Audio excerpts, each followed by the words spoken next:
Alright, good evening. Sorry it's been a while since I've done an update. Things have been a tad hectic for probably obvious reasons. But I've actually been working on a few things, but I just haven't had the time to actually sit down and film anything. The whole paint table's just been covered.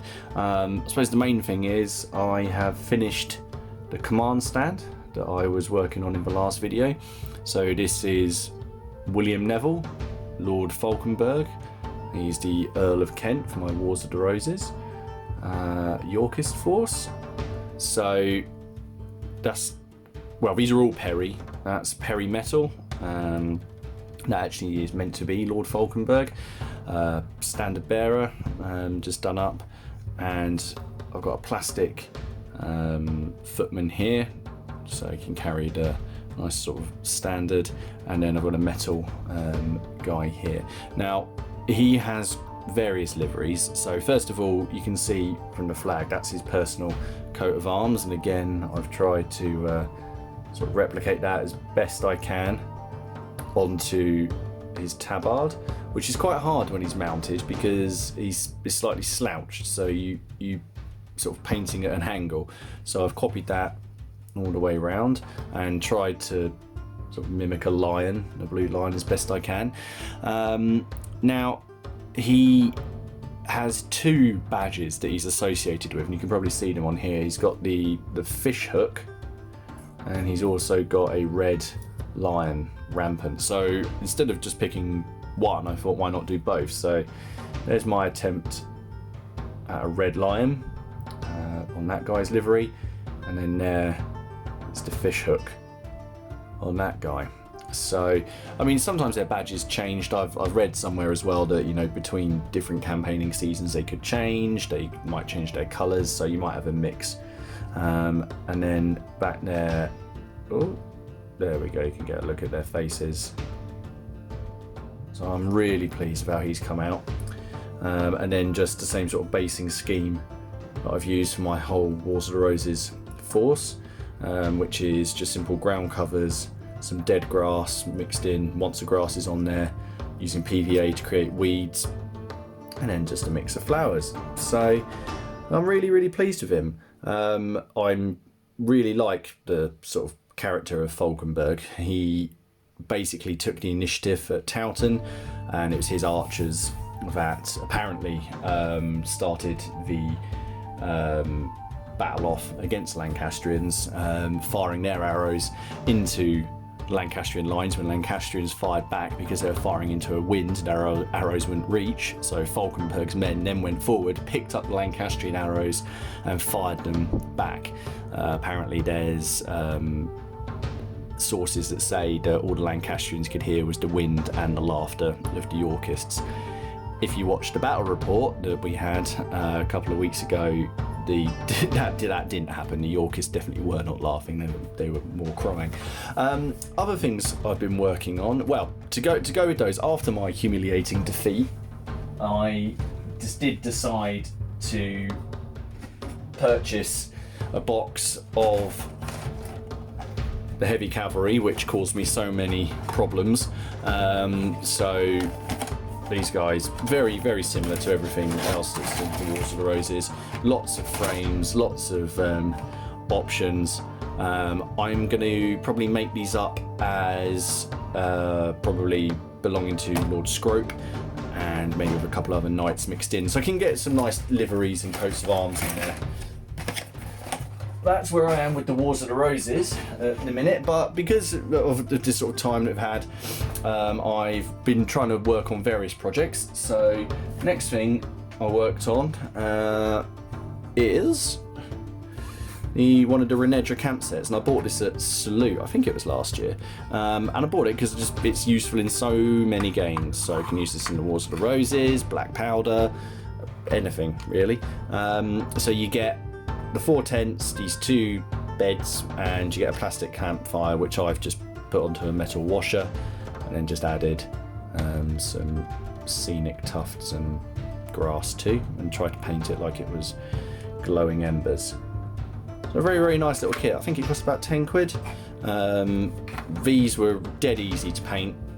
as you can probably tell. I haven't done a great deal to them. All I did was spray them white, then I washed the tents completely with the Apothecary White, the contrast paint, because I think this come out quite well on this. Then I added some brown wash just to the bottoms, and then just picked out the tent pegs. And I think they look fine and certainly do the business for what I've got planned. So yeah, that was an evening. Well, not even really an evening, just probably about 20 minutes. But the next thing I've been trying to work through is my Gangs of Rome thing. So I've completed a mob base. So civilians. So these guys basically move around the battlefield. They block line of sight. They hinder you. Your characters, your fighters can hide in the mobs and then reappear in other mobs. However, if you have a fight near one of these, or you kill another enemy fighter near one of them, you have to roll to see how the mob is going to react. It might be that they turn and run, or they stand and run, or they could even just turn into a vicious mob and stone your guy to death. So it's quite a fun mechanic. All of these guys come out, and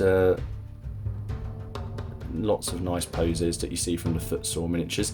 I've done the base using a green stuff roller. I picked up from Green Stuff World a while ago one of these cobblestone rollers. I'm not very good at clearing mine out. So yeah, they work well. It takes a bit of getting used to. Not gonna lie, I've messed up more times than I've succeeded. But I'm pleased with how it's come out. Once the effect is done, I go over it. I use washes, brown washes, sepia washes, and I just pick out, a few cobblestones here and there, add some dirt patches on, and I'm really pleased. So I've got that. I've actually nearly completed another one where I haven't actually finished the base yet. So, here's the other one. I haven't actually got around to finishing that base, but you've got a guy here with an amphora, just carrying around, angry lady shouting. There we go. So, plenty going on there.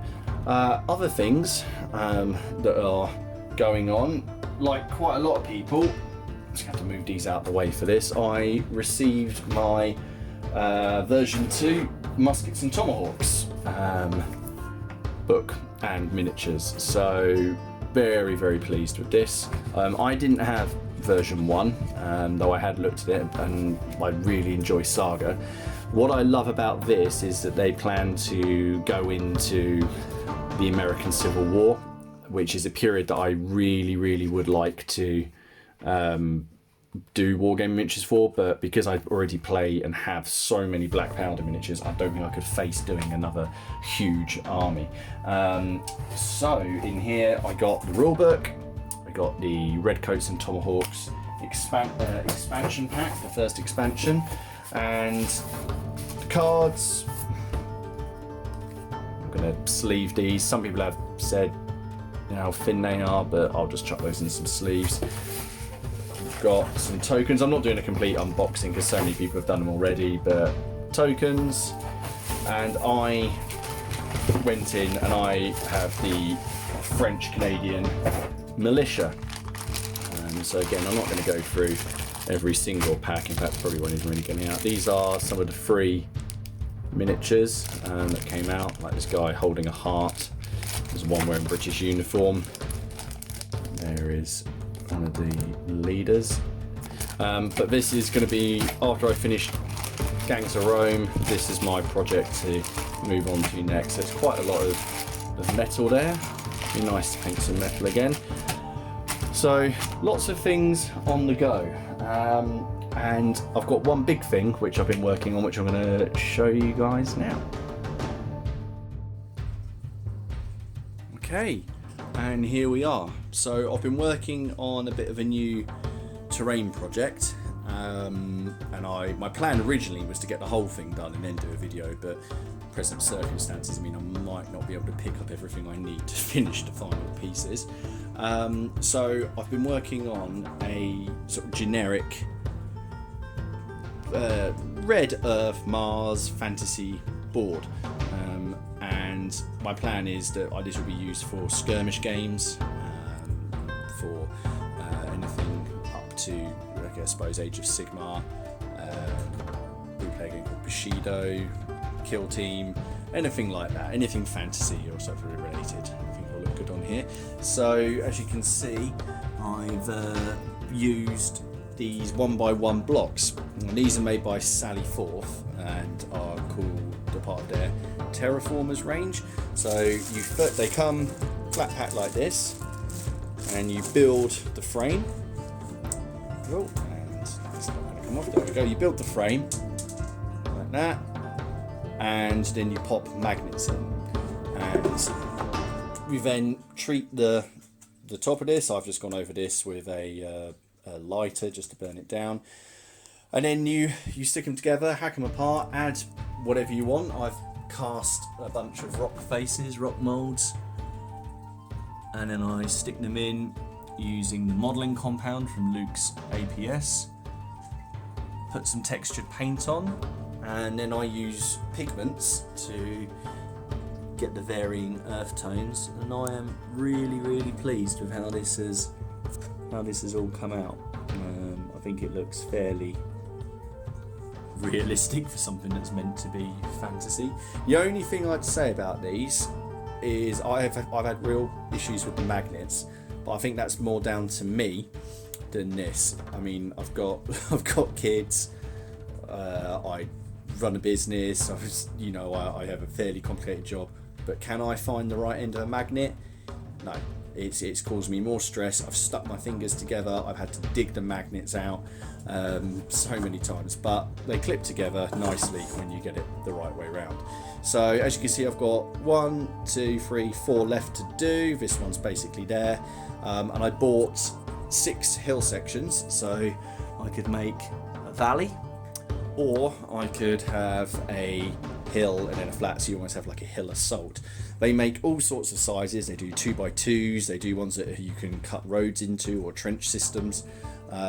They're really nice, so I may end up doing a little bit more. So that's what it's for. And what I'll do, I will show, there's a main game that I've been working on for this, which is something new, but I'll show all the miniatures for that when they're finished, and hopefully the board is finished and I can show you everything. Anyway, bit of an update. So I hope you're all well. I'm watching everybody's videos.